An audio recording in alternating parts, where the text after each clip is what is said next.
দাজ্জালের ফিতনার সময়ও আল্লাহ পাক মুমিনদের রান্না করতে দিবেন না, শুধু সুবহানাল্লাহ বললে খালি পেট আল্লাহ ভরপুর করে দিবেন না।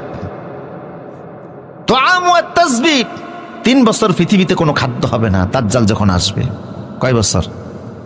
কোনো খাদ্য পৃথিবীতে থাকবে না, জমিনে কোনো ফসল হবে না, আকাশ থেকেও বৃষ্টি পড়বে না, নারিকেল গাছে গিয়ে দেখবেন ডাবের ভিতরে পানি পর্যন্ত নাই, তাম পৃথিবী খাদ্য শূন্য হয়ে যাবে। সাহাবায়ে কেরাম বলল, ইয়া রাসূলুল্লাহ, ওই সময় মুমিনরা খাবে কি? রাসূল বললেন, মুমিনদের খাবারের সমস্যা হবে না। মুমিনরা যদি বলে সুবহানাল্লাহ, আলহামদুলিল্লাহ, আল্লাহু আকবার, খালি ফ্যাট আল্লাহ ভরপুর করে দিবে। তো ফ্যাট যদি ভরেই যায়, চুলা বসানো কি দরকার? কথা কয় না, রান্না করার ঝামেলা কোনো দরকার আছে? অটোমেটিক মুমিনের ব্যবস্থা, সুতরাং কোনো টেনশন আছে?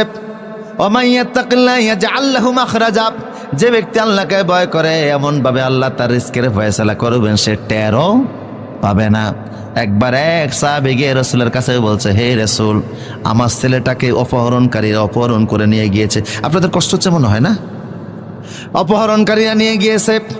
হে রাসূল, এখন আমার স্ত্রী আর আমি দুইজন অভাবী মানুষ, ছেলে উপার্জন করতো, এখন ছেলে তো নাই, সংসারও চলে না, না কে আছে? রাসূল বললেন, যাও গিয়ে নামাজ পড়ো। কি করো?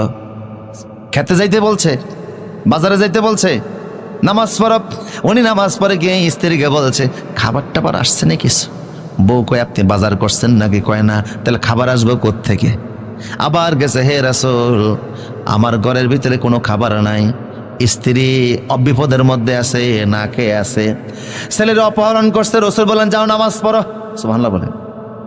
এরকম 3 বার তিনি নামাজে গেছেন। তৃতীয়বার নামাজ পড়ে আসার আগেই স্ত্রী দেখতেছে ঘরের ভিতরে যেই তৎকালীন আমলে ওই আটা গম বাঙ্গানের জন্য জাতা ছিল। কি ছিল? মুরব্বীরা দেখেন নাই জাতা? হ্যাঁ, এগুলি এখন জাদু করে রাখার মতো জিনিস। জাতা ঘুরতেছে আর চারদিক থেকে আটা ফুটতে আছে। স্ত্রী ঘরে যত পাত্র ছিল সব পাত্র আটা দ্বারা ভরপুর করে দিয়েছে।